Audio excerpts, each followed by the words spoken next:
Aujourd'hui dans cette vidéo, on va revenir sur les plus grands casseurs de raquettes depuis les années 2000.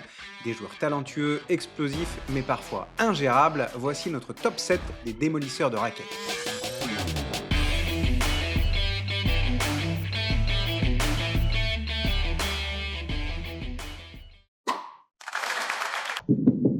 On commence tout de suite avec Marcos Baghdatis, joueur chypriote au tempérament volcanique. Son coup d'éclat le plus célèbre reste à l'Australian Open 2012. Mené dans son match, il s'assoit sur sa chaise et prend une raquette et la détruit. Puis une deuxième, puis une troisième et enfin une quatrième alors qu'elle est toujours sous plastique. En moins d'une minute, il a pulvérisé 4 raquettes d'affilée sous les applaudissements amusés du public. Résultat, une amende de 800 $ et une scène qui reste culte et qui circule encore aujourd'hui sur YouTube. Passons maintenant à notre top 6. Grigor Dimitrov, surnommé Baby Federer pour son style élégant. Mais l'élégance ne rime pas toujours avec sang-froid. Notamment par exemple en 2016 à Istanbul où Dimitrov perd pied en finale. Frustré, il brise sa raquette, puis une deuxième et finit par même casser une troisième en quelques jeux. Résultat, pénalité, perdu match et surtout une image qui à cette époque-là contraste fortement avec son aura de joueur raffiné. Preuve que même les gestes les plus fluides du circuit peuvent se transformer en chaos quand les nerfs lâchent. On arrive au 5e de ce classement qui est Goran Ivanisevic.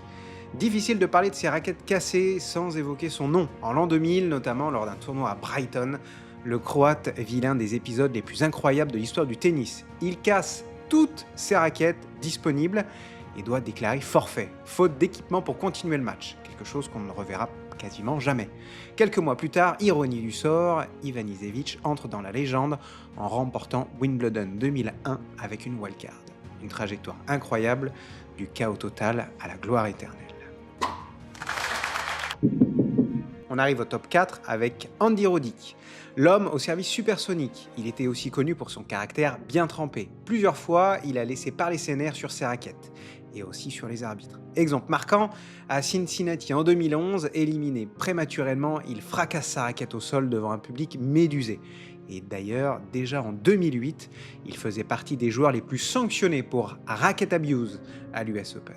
Roddick avait la réputation d'un compétiteur féroce, et ses colères, parfois spectaculaires, faisaient partie intégrante de son personnage.